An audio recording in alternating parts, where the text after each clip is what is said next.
Welcome everybody to the Time Dojo. Today's guest, I have Jeff Juterbock from what city?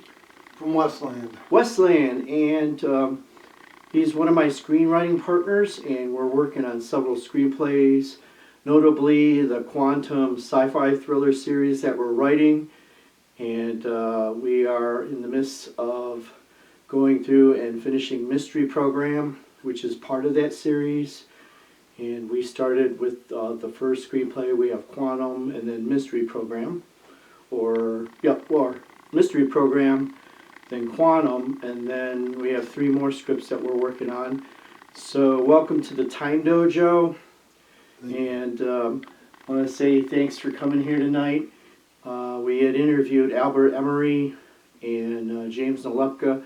So we have Jeff Juterbock from Westland, and we're going to go through his life and examine where he's from. For those of you who want to become a screenwriter, I'm interviewing producers, screenwriters, authors, and Jeff's our guest.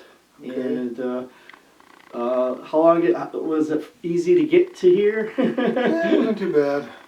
I followed Google Maps and it took me right to your door, so it wasn't bad. So how do you feel about the world of screenwriting, and what is your opinion on the types of movies that you want to write after we finish this series? Oh, probably just about anything, really. I haven't, let's try different things and see where they go. I wouldn't mind writing another, writing a mystery or writing a romantic comedy or coming of age. Well, I'm sure we'll explore all those genres. Awesome. And can you tell me a little bit about your first job and up until now, how you decided you wanted to be working with us and getting our screenplays done together? Well, my first job, I worked at a gas station when I was in high school. Pumping gas and sweeping floors and that kind of thing. How I decided to be a screenwriter is, I've been writing and editing for years, decades really, and that was what I trained for in college. So writing, it's another form of writing. It's another form of storytelling, and deep down, script writing is storytelling, and that's what I'm looking to try, see if my skill set from newspaper editing and other writing, fiction writing, can translate over, and I can work on create something and then have it appear on the screen. That would be what I'm looking for. When were you born, and where were you born in Michigan? So give our audience a bit about your background. Well, I was born in 1962, February, in Detroit, in Grace Hospital. I think it was called New Grace at the time, and my parents lived out in the suburbs, and we moved around. We grew up in Livonia mostly. Oh, in Livonia? Yeah, went to school there, graduated from there.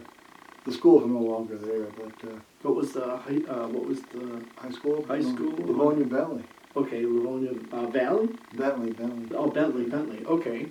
Yeah. Was your dad a writer? Did he influence you, or? No, my mom was a writer. My mom worked in newspapers briefly, and then of course she went to U of M, and always wanted to write a book, and she never quite got one published. But yeah, my mom was a writer. My mom worked at one of the eccentric newspapers for a while when she was in high school, very young.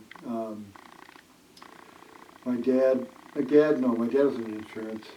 Oh, your dad was an insurance agent. Okay. Yeah, he was like a claims adjuster, so he would go out and talk to people who filed an accident claim and see, okay, should we pay this, should we not, is this legit, that kind of thing. My mom, though, was a writer. Mom played guitar, I played guitar. Mom flew, I didn't fly. Mom was a pilot, too. Oh, your mom was a pilot? Yeah, when she was younger, she was in Civil Air Patrol. She learned how to fly, but she didn't keep at it after she, getting married and all that stuff like that. Are you the oldest, or I'm the youngest of three. Oh, you're youngest of three? I have an older brother and an older sister. Okay, you could do a shout out to your brother. Who's your older brother? My older brother's Walter. Walter, He okay. lives in Dearborn. He's married. He's got 3 dogs, and he works in IT. My sister lives in Lake Orion. She's got 3 kids. What's your sister's name? You could do a shout My out. sister's name is Wendy. Hey, Wendy! And she was born the year after my brother. So she lives at Lake Orion. She does some work as a teacher, parapro. So that was partly how I got into teaching a little bit and doing parapro work. My sister had done it. There were a lot of subs teachers in the family, so that kind of thing. Where did you go to college? I went to Michigan State and graduated in '84. Awesome. Go green. Go white. I enjoyed it. I got out of there in 4 years, and I'm glad I did because the cost keeps going up and up. But I studied journalism. I worked in journalism for 33 years. Wow. Where were you working in journalism for those? Well, most of it at the Free Press, but some other papers down, around town. Some local papers, weekly papers, newspaper, daily papers, and some of which are still in business, some of which are not. So What year was that when you started to work for the Free Press? that'll be 1995. Oh, 95 to... About 2016, when they decided to get rid of the copy desk as it was. And Oh, wow. Were you going to a physical building for the Free Press? Yes. Yes, we moved a couple times while I worked for them. Free Press building, then the news building, then we moved down to 164. I guess they're still in that building, but they had some layoffs and staff reductions and a series of buyouts and whatnot. How was your experience here at the Free Press? What was the big takeaway? My big takeaway was, well, we had a senior editor there, Bob Magruder, and one of his philosophy was get the best stuff in. Oh, wow. And that was the big takeaway was to make the most use of what I had and get everything possible I could in, but the best stuff. Get the best stuff in the paper and get it done and go home and start all over. What was the subject that you were covering as a journalist? Just about every subject. As an editor, I read just about everything. Business, science, politics, weather, news, sports for a while. Whatever they asked me to. Oh, so if you had to cover the Tigers, you would go and cover the Tigers, or? Well, I would edit a story about the Tigers, yes. Oh, okay. Or I would edit the Lions, or I would edit whatever. I was in the sports department for a couple of years, too. Wow, were they using PCs or Apples? What were you editing your... Macs for a while, but then they went to PCs and web-based production system. So we were editing for the web product as well as the print product. And of course the web product you've got to keep working on all day, but the print product had a deadline at night or a couple deadlines. You get that done, but then you keep updating the story on the web during the day. Did you have a lot of people on your team, or were you We had about 15 people on the copy desk at one point. And then we had page designers, we had reporters, their editors, line editors, we called them. Can you share what the function of a copy desk is to someone out there that's watching, wondering what's a copy desk? Well, the copy desk is basically responsible. There were a couple of copy desks at the paper. Copy desk is basically responsible for making sure the copy is the best shape it can possibly be in before the paper goes to press. And as part of that, I would read through a story and say, well, would it make sense if we said this instead of this? And just basically massaging the stories and getting them ready for publication. and getting photos ready, the photo information, write headlines, write captions, all that stuff. Oh, wow. So the copy desk generally would be responsible for if there was a headline over the story and it was funny, the copy desk probably had something to do with it. If you didn't like it, well, then, maybe talk to the reporter, but, no, I'm kidding. But anyway, Did you have to work with the reporters? oh yeah, we had to work with the reporters, work with their editors, we had to work with the photographers. Anybody interesting that you'd met at the Free Press that was... Well, we did meet Verlander and Oh, wow. Verlander and I think Rick Porcello too. When they came through, one of the Tigers winter caravans would stop at the paper and they take some pictures with the staff. And the Stanley Cup came through after the Red Wings won. We, of course, they had a handler, so we didn't get too close to the. We could touch the cup, but you couldn't, walk around with it or anything. But there were things like that came up. Yeah. Did you meet him face to face? Ryder, yeah. He and Porcello and a couple other players, I think, because the winter PR caravan came through, stopped at the newspaper building, and it made its way around the state, various stops. What year was that? Oh gosh, I want to say 2013, 2014 maybe. Wow. So he made an impression on you, or? Yeah. Yeah, he made an impression. Likable enough guy.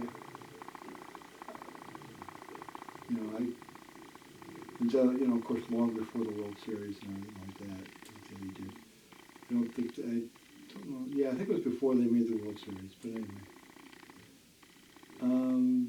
Yeah, there were occasions like that when we met some people. Or did you have any hobbies or any sports that you did in high school or college that? Intramural sports I did, and hobbies, play guitar. What other hobbies in school? Did writing and hobbies in college. Yeah, playing guitar, hanging out. The first year and a half of college, though, I kind of got my partying out of my system. Okay. And then got straight, got a girlfriend. Where did you stay in East Lansing? I stayed at East Complex mostly. East Complex. McDonald Hall. McDonald Hall. Yeah, I was just across from you probably at Hubbard. What year? I was in Hubbard a couple of years, 83, 84. Okay. In Hubbard. Okay. So you were 83, 84? Yeah, 1983, 1980. Yeah. At the East Complex at McDonald first? McDonald Hall for a couple of years, then Hubbard for the last 2 years. Never got an apartment off campus or, pledged a frat or anything like that. So. Okay. But, so you were at Hubbard too? Yeah. The 12th story? Yeah. Oh, wow. What year was that? That would have been 83 to 84, I think was the last So you year. started at Hubbard and then you went over to... No, McDonald. I started McDonald first couple of years and then went Okay. to Hubbard. Oh, wow. I was the guy I went to high school with for a little bit. Okay. So, yeah, it was all right. So the guy in high school, he was your roommate, or? Yeah, he was my roommate for one of the years I was there. Did you have any favorite courses at Michigan State? Well, the journalism classes were my favorite because I was learning, how to do what I would be doing for my career, and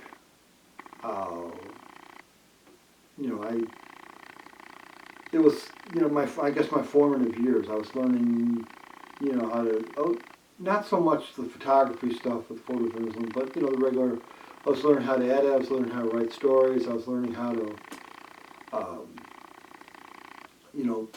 make every word count, and that's it goes back to like what I was talking about the free press, to make every word count, and that's the really good people there could take a story and go, well, we could say this and we could say this, and just economy of words and stuff. Other favorite courses in Michigan State, I studied natural science. I really enjoyed a course in that. It was by, let's see, his name was Jacob Bernowski. He wrote a book about a humanistic approach to, what do you call it, the evolution. Okay. The Ascent of Man. And the one course, it was a PBS series. This was in the early 80s, 82, 83. And it was a fascinating course. took you all the way, up to Ascent the of present. Man. The Ascent of Man, yeah, one of my favorite books. I enjoyed it. I think I've seen that. Yeah, well, like I said, it was a PBS series. I enjoyed it. They showed that it made me in think. class, the Ascent of Yeah. Man. The Ascent of Man, yeah. But it was, like I said, a humanistic approach, and went all the way up, for tracking the development and evolution, and that was one of my favorite classes. I took some poli-sci classes too. I enjoyed some of those. I remember one thing that stuck with me from my Professor McNamara I had for one of the poli-sci classes, I believe. Oh, wow. And he said, I believe, in every organization, somebody has to buy the toilet paper. Okay. And that phrase has kind of stuck with me. That's one of those things. Well, yeah, In every organization, someone has to buy the toilet paper? somebody has to buy the toilet paper. Okay. But that's the one thing I remember out of that class. But yeah, I mean, well, you have to have somebody to get the supplies, and What did you do to wind down? Did you you said intramural sports? What intramural sports were you focused on? We played softball. We played tag football, touch football. We weren't very good. In fact, I think I was the manager for the team 1 year, and we didn't score anything that I can remember. But yeah, those are my intramural sports. Did you go to the football games? Oh yeah, I went to the football games. Awesome. Yeah, in fact, we had tickets in the Spartan section, the Spirit section, and you get a bunch of flags, and you would hold the colored squares up, the squares up, and you would do synchronized colors, in Oh yeah, that's right. Well, you got I think you got a discount. It was like, I don't know, $40 a seat or something. No, it was less than that. It was really cheap, and this was 83, 84, and this is when the Spartans weren't very good. And I think George Perlis, came in probably like the last year before, 83. We had Muddy Waters. He didn't work out so well. And then Perlis came in probably 83 and coached for like 7, 8, 9 years. Oh wow, yeah, I remember now. And he was a good coach. I think I passed him once on campus. He kind of grunted at me as he jogged by with a bunch of his assistants. And okay, yeah, I guess that's. Hopefully it was a good grunt. He was just saying hello. It was a grunt. It was. I don't remember if it was good or bad. It was a grunt. But yeah, so occasionally at the paper, So right after finishing a journalism degree, you got hired on to the Free, or did they come? No, I got hired on a bunch of papers before then. Oh wow. I worked at a series of small papers. What were some of the small papers? Well, Romeo Observer was my first. Romeo Observer. Okay. There, and that was a commute out from Plymouth. I was living in Plymouth at the time. Oh wow. Romeo, let's see, I went to... Is that where you went to high school? Or what was it? No, I went to high school in Livonia. Livonia, okay. But Romeo, I went to a paper in Detroit, not the Free Press.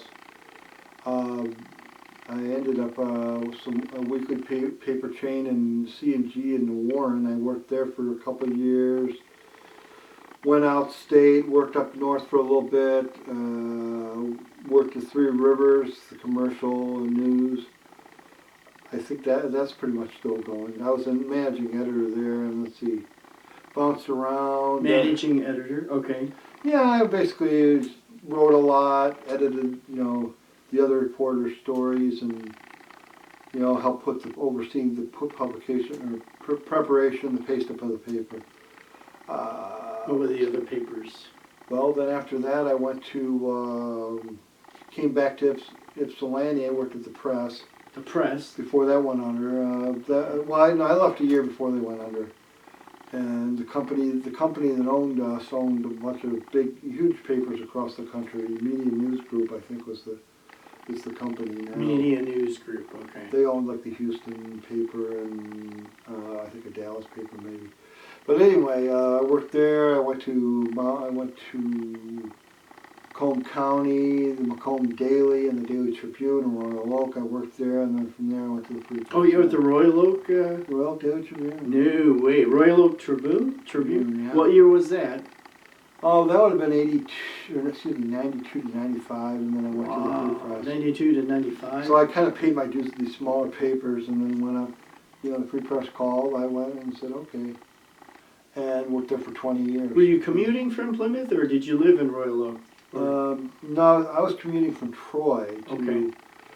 to the Macomb building, and we published two papers there in the Macomb Daily and the Daily Tribune. I was technically assigned to the Daily Tribune, and I worked there for 3 years. When the Free Press came along and said, okay. But I worked about 20 years at the Free Press. So. Oh, 20! Wow! Yeah, so that was, I'm kind of proud of that. It was, I learned and grew a lot as a journalist while working there, and learned a lot of things about, that I thought I knew, but learned more about, putting together a paper and making sure that every word counted, and everything made sense, and what would the reader think? Would the reader understand this? And that was the kind of thing we really got into. I did that, like I said, 20 years. They had the big layoff. I left. Oh, they had a layoff. What year was that? 2016. And that was the one in Royal Oak, the layoff. No, that was the news. Okay, the Free Press. Free Press.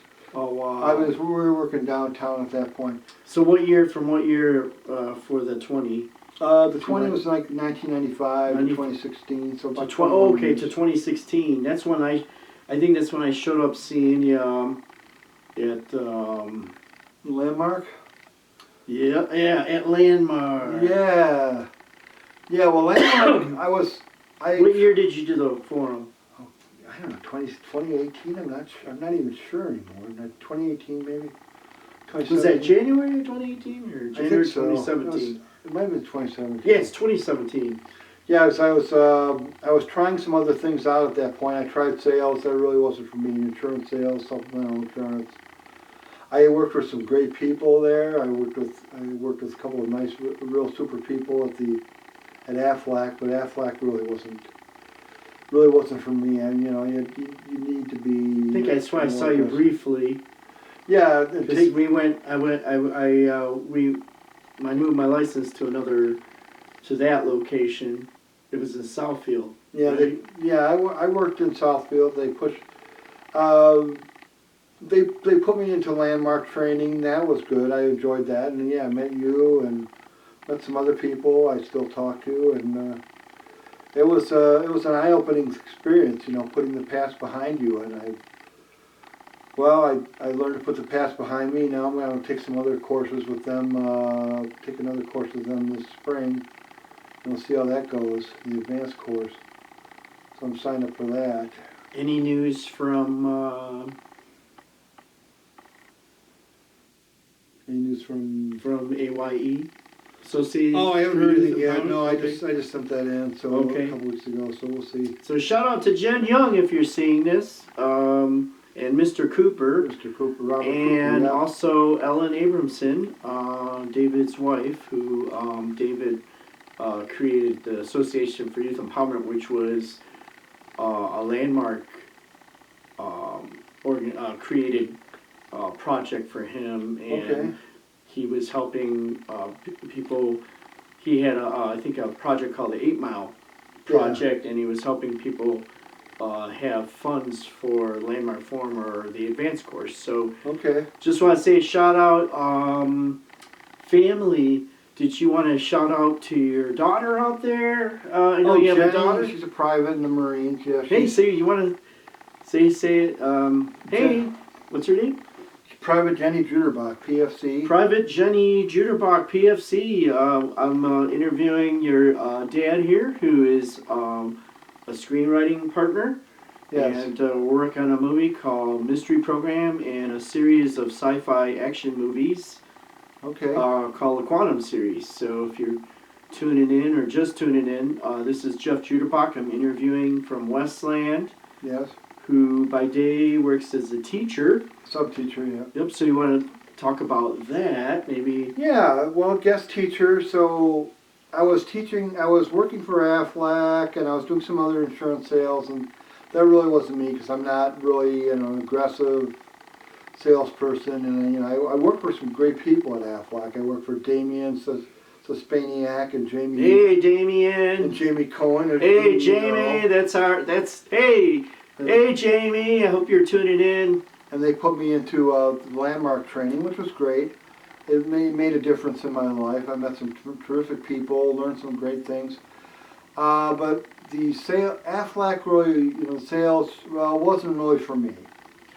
So I transitioned out of that, and I doing some other insurance sales, and I looked at my college credits, and I had enough credits to be a sub, okay, and apply those to... Substitute teacher? Yeah. Okay. So you have to have like 90 credits or something. Well, they looked at my credits, and I did some training, and You have to have 90 credits before you can explain it to everybody that doesn't understand. If you have 90 credits, you want to have so many credits to sub-teach. I had of course I had the 90 credits because I had my bachelor's degree, and I took some supplemental training to become a teacher, and then next thing you know, I was like 3 years ago. I started teaching, taught for a couple weeks in Northville, and then the pandemic came, and the governor shut down the schools, and eventually, that pretty much, took everything like off. the perfect storm. Perfect storm. For I know they're looking for teachers. So Yes. what's your favorite subject to teach so far? If Well, writing, I guess, or English, literature. Since I've that's what I trained for and what I taught. What I trained for and what I did for many years is editing, writing, and all that. So working with the language would be good. Yeah. So we're gonna switch gears. We're gonna talk more like film. Your favorite screenwriter, if you were to look over any of the screenwriters today, who are your favorite movies or favorite directors or? Well, Spielberg is a favorite director. I've not Awesome. seen Spielberg. I haven't seen West Side Story yet, only parts of it, but he's always pushing. He's always changing into something different, different, telling different stories, and for me that's interesting because he's continually, I guess, reinventing himself, I guess you could say. So who's your favorite character that Spielberg, or favorite movie of his that you've seen? Oh, I don't know. E.T. was good. E.T. Oh yeah, E.T. Close Encounters. I like Close Encounters. Oh boy, I was 12 when. Raiders probably would be my. Oh my favorite. God, yeah! Raiders. I love that. That's a collaboration between Spielberg and George Lucas. That's right. So they got. I just saw a blurb. Indiana Jones and the Dial of Destiny. Yes. Is that what I just saw? Did you see that? I think so. So yeah, so what did you like about Raiders of the Lost Ark? Do you think we could maybe, I have another series that I'm thinking of, but once I finish the Quantum series with you, maybe, what would we create, in the future? Yeah, well, Raiders was, of course, a great popcorn movie. A lot of action, nonstop. It was like a Rube Goldberg device. The ball kept rolling. One of those machines where the ball keeps rolling and knocking over things, and goes through around the room, and it was just nonstop action. Just you had to be you're on the edge of your seat and wondering what was going to happen next. Was he going to get out of the tunnel before the ball flattened him or whatever? I love that he was a professor. It kind Yes, of he reminded was. me of. It kind of reminded me of the old. There was a big movie called Casablanca. Casablanca was another one of my favorite movies. Yes. Can't think of the name of that actor. Big actor. I do have it on Blu-ray on the shelf up here. Casablanca. Yeah, Casablanca. Victor, no. But yeah, it'll come to me probably later. Yeah, if you know who it is, you can put it in the comments below. I'm already forgetful. I love that when it first came out. I think I was 81, and I just moved here. We just moved over here to Grosseal, but man, I got hooked. I would watch that movie over and over. In fact, I got if you look on that shelf over there, you can see my brother gave me all the DVDs for all of the Indiana Jones. Okay. In the top next to the Affleck duck. Okay, cool. So yeah, I would love to come up with a similar type hero. I just started watching the Asian influences. I think last summer they had Shang-Chi. Okay. So if you were gonna make a Marvel or DC character, you want to look at the camera there. Yeah. What would we speculate to create? That's a good question. Somebody who could travel time, maybe. Now I don't know necessarily that he'd go through a multiverse, but like they're doing right now with a couple of their latest. Yeah, I am thinking of the multiverse. I'm thinking about incorporating multiverse into the Quantum series That would be right cool. now. And who's your favorite Marvel superhero? You know, look at the. Oh, Iron Man, of course. Ooh, Iron Man. Now is that pretty much done then? Because he. Oh, I don't know, man. I thought they killed them all. But I don't know. I think it's a toss-up for me between Captain Marvel yeah. and Doctor Strange. Doctor Strange is pretty interesting. Yes. And that I'm looking forward to seeing. I know they got another one coming up on Disney Plus. In the Marvel universe, they got Samuel Jackson, Emilia Clarke. Hey, Emilia. Hey, Samuel. If you're looking for some new writers to expand the universe, you got two here. Mm-hmm. Jeff Juterbock and Nelson Beltran saying hello to you from the Time Dojo. And another character, another favorite character of mine, totally would be Iron Man. Iron Man's great, yeah. Iron Man. I grew up watching the 1966 era cartoons, the animated cartoons, and they had theme. I'd come home from school and watch Iron Man one day, maybe Thor the next. They had a theme song for each one. They had Captain America, they had Spider-Man, and these, like I said, these cartoons were like, from the 60s, and this was like the 70s. Oh my God, I remember they had Super Friends. Yeah. So we go to the DC universe, so now if you had a DC superhero that you like, who's your favorite DC character? That's a good question. Probably Batman. Oh, Batman. Oh. Because they've just keep churning through the actors, and they've... I have to say I'm a big fan of the Christian Bale and Nolan, director Christopher Nolan. Oh, sure. I watched all of those. I mean, out of that, like Dark Knight, Batman Begins. Would you agree with me that those are good, or did you have a? Yeah.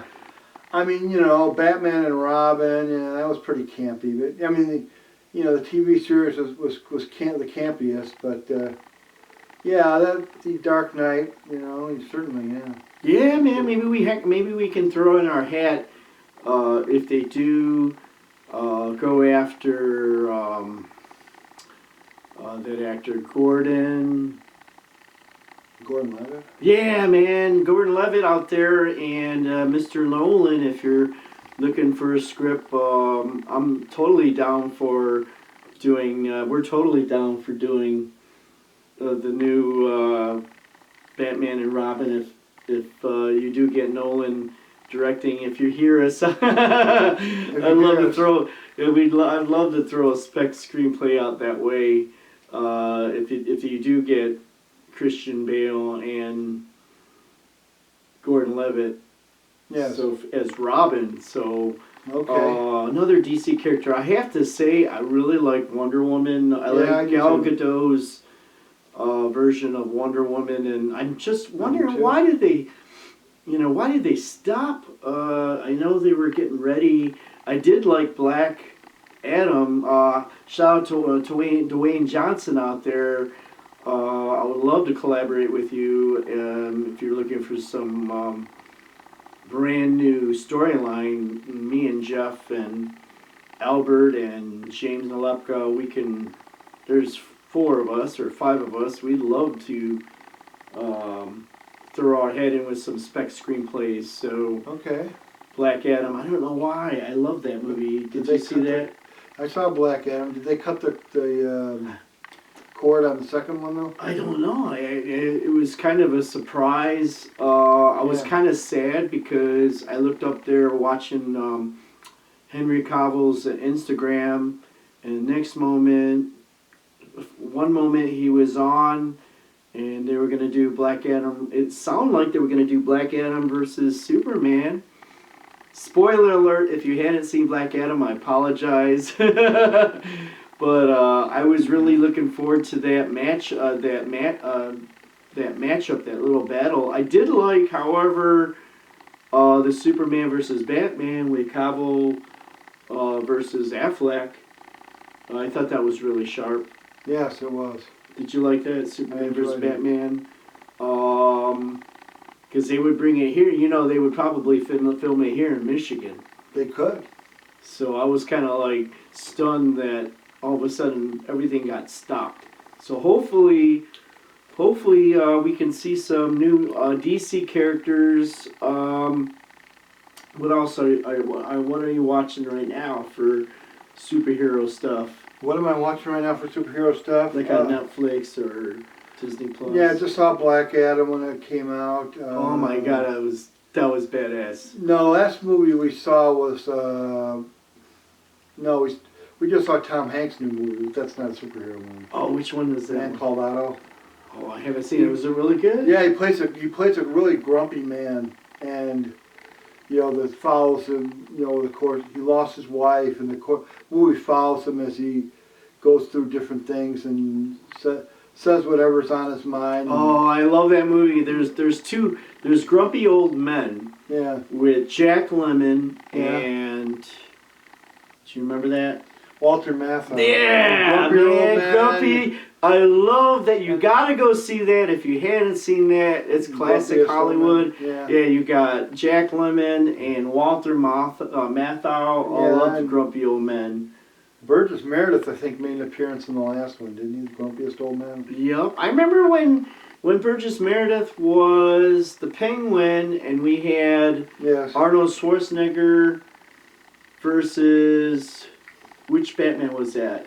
That might have been Batman and Robin. He was Mr. Was that Freeze. Michael Keaton Batman, or was that No, I think it might have been George Clooney. was that George Clooney? And then you had Arnold Schwarzenegger, and then you Yeah, had Mr. Freeze, yeah. yeah, and they had Burgess Meredith as Oh, he was Penguin on TV. I oh, so he was Penguin on a on the TV. TV show, I think. With Batman. Oh yeah, I grew up The watching The that. Batman series, yeah. What was the name of that? Oh, I dude? thought that's What was the name of that guy? I can't remember his Adam name. West. Adam West, that's it. Yeah, I know. I remember going on the Walk of Fame down in Los Angeles, and I looked on the ground. I did see the Adam West Yeah. star. It's January now.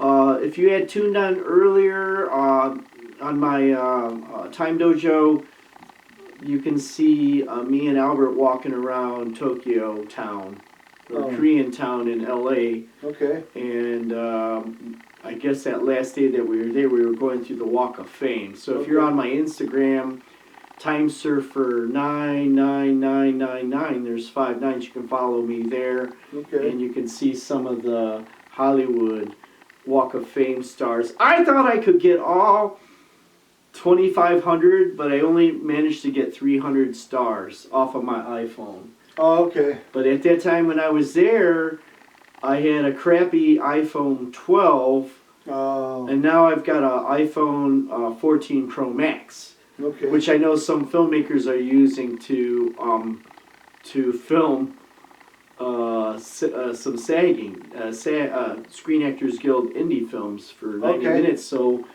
Really? yeah, man, it's like An iPhone. technology is coming really far. Yeah. And wanted to shout out to Garrett Theory, our executive producer buddy Hey, Garrett. from Savant Artists.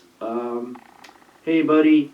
And his uncle Gerard Tuadez out there in Los Angeles for Savant Artists. So hopefully we'll be going out there this year maybe 3 more times, because I know I got the Holly Shorts in August. I think Yes. Jeff might be coming with me. I might. And Albert will probably come with me.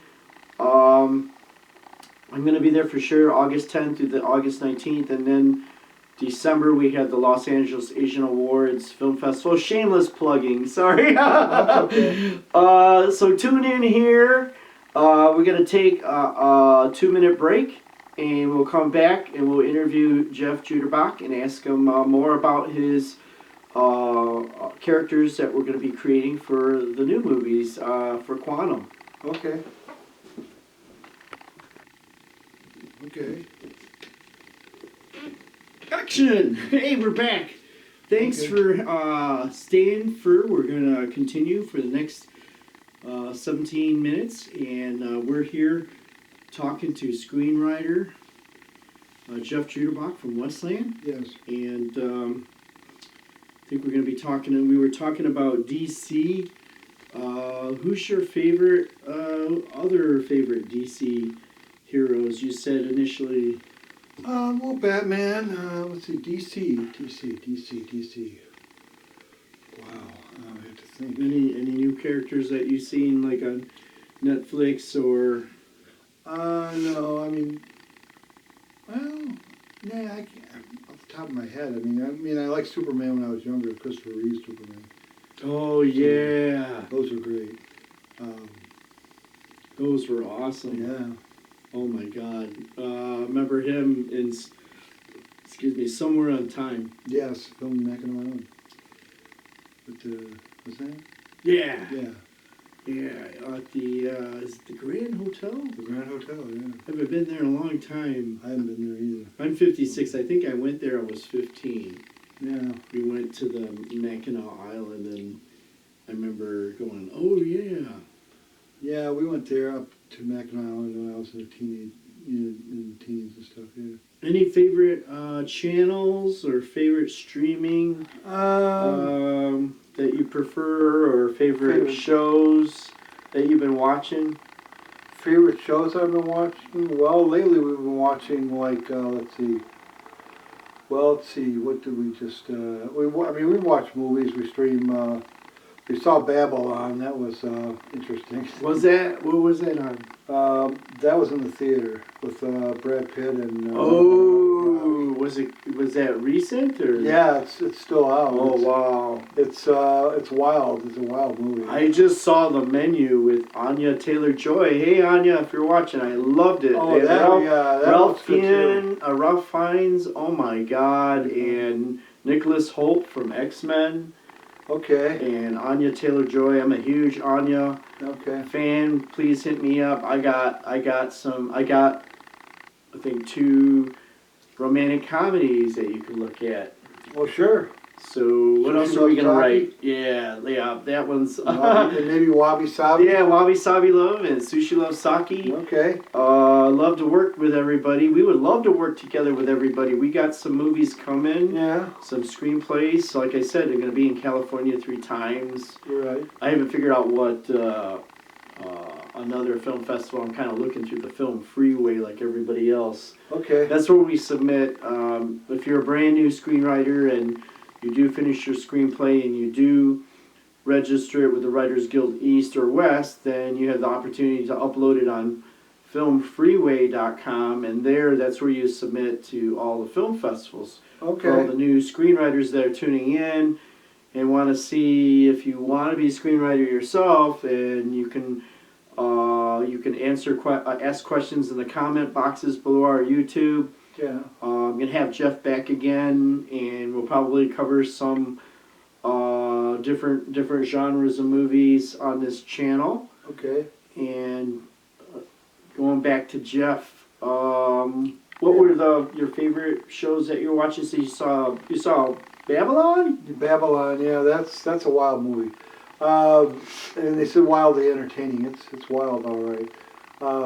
Margot Robbie and Brad Pitt is kind of an aging star, and yeah, it was good. It was good. Anyway, I'm a huge Brad Pitt fan. Yeah, it was good. We're not critics like Cisco and Ebert. No. So any of our opinions that don't matter, my opinion you can disregard. We're mainly screenwriters. Yes. And teachers and counseling psychologists. So okay. But any of our opinions, it's just what we're talking about. What's so in the present. It's our likes and dislikes. Because I know there's some people out there making a living as a critic. I am not a movie critic. I've been doing films since 2007 here, and this is great. Thanks for tuning in. We're going to be talking a little bit more about anti-heroes. Okay. I think Teth Adam or Black Adam is a brand new anti-hero. Right, because he didn't really want to be a hero anyway, but yeah, he's an anti-hero, yeah. I just saw the John Wick Parabellum, and hey Keanu, if you're out there, I definitely have a bunch of scripts coming up that I'm working on with Jeff and yes. Jim and Albert. Yes. So we got scripts coming. Put your email in the comment box if you're a working director or a working producer for Disney or Sony Digital. We would love to work with you. I have an entertainment attorney out there. I'm not going to mention his name, but we are ready if anybody wants to approach us and you want a brand new spec screenplay. We've got several. So put your email and your phone number in the comment below. Love to chat with people. I'm open to interviewing other screenwriters and book authors. Just want to say hi to everybody out there at Siena Heights. I just finished my master's or graduate degree out at Siena Heights, and I got this channel up and going. Stay tuned. Our site is going to be up hopefully in about 7 days or so. It's timeadvisors.org, and then we're going to have a film company filing pretty soon. I'm still just building the business plan with Albert and Jeff. So what else did you want to talk about? I don't know. You wanted to ask me about achievements. Your biggest success. Biggest success after age 21. Well, getting through college, I think in 4 years was probably one of them. Like I said, 33 years in the newspaper business, that would be another one. Like I said, most of it's a free press, thankfully. I enjoyed that. And, worked with a lot of great people, most of whom are now no longer there. Oh, let's see, what else? What's your favorite part of the screenwriting process? Favorite part of the screenwriting process? Well, it's a storytelling process like, anything else. Writing, whether you're writing a book, you're writing a screenplay, things are happening. And it's just whatever, it's like whatever you can come up with, you can put in and see if it works, throw it at the wall, see what sticks, that kind of thing.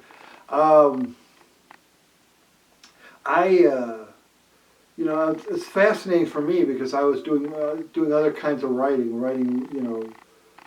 working on mostly, now newspapering is a more concise form of writing, and like I said, 20 years at the paper, and it's a lot more concise, and You know, I worked with some people who did some writing of other things. You know, we had people at the paper who was branched out in other kinds of writing.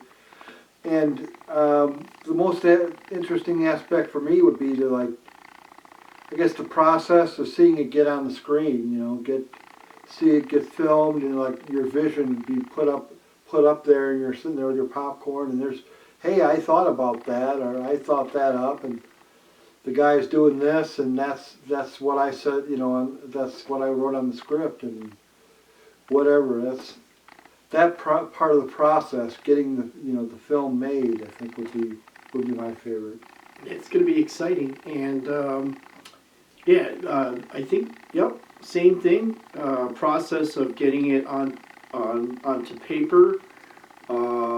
We've been writing for some time now. Yes, we have. And I know there were. I'm making a shout out to executive producers and investors, production companies that are looking for speculative screenwriters. That's us. So, and I'm also open to looking at people who have problems with their scripts, and you have a storyline. I'm open to that. You could drop your email there. I'm open to talking to you on the phone. I guess this might be it. So, Okay. Jeff, I really appreciate it. I want to acknowledge you powerfully for coming in here and sharing what it takes to be a screenwriter and your background. So we know so far that a good screenwriter is a very good editor. Yeah, well, you have to. How can I put this? I mean, in the words on the page, it's the same process. You got to think about the right words, put them in the right order, and make it all make sense. I mean, if the viewer doesn't buy it, then it doesn't work. You know, if the theater goer, movie goer doesn't get it, then you haven't succeeded. But the same thing with a newspaper, whether editing, whether working on a script, I think is you have to make it appeal to somebody. You have to, catch their attention and keep it. So this is going to be the interesting part for me is seeing what we come up with, and what new twists can we do, and what things can we do that maybe somebody hasn't seen in a movie before. Interesting. That's really good. Any advice for people that want to get started? Read the Screenwriter's Bible, read it front to cover and front to back, and find like-minded people to work with, bounce ideas off of. Yeah, we write in a journal. We do Microsoft Word. We do like 80, 90 copies of Microsoft Word. Then we do the last 10 drafts and final draft 11. So just want to tune in next time. And I really thank everybody for tuning in here to Time Dojo with screenwriter here, Jeff Juterbock. Thanks, sir. And come in and we'll see you guys at the movies. But not like Siskel and Ebert. I'm not a critic. I just want to preface that we just have our likes and prefaces. But hey, tune in next time at the Time Dojo. And thanks, Jeff, for coming. I really appreciate it. This is going to be awesome. I'm really happy. I look forward to everybody. We'll hopefully see you guys check out Mystery Program and our Quantum series. So tune in. Okay.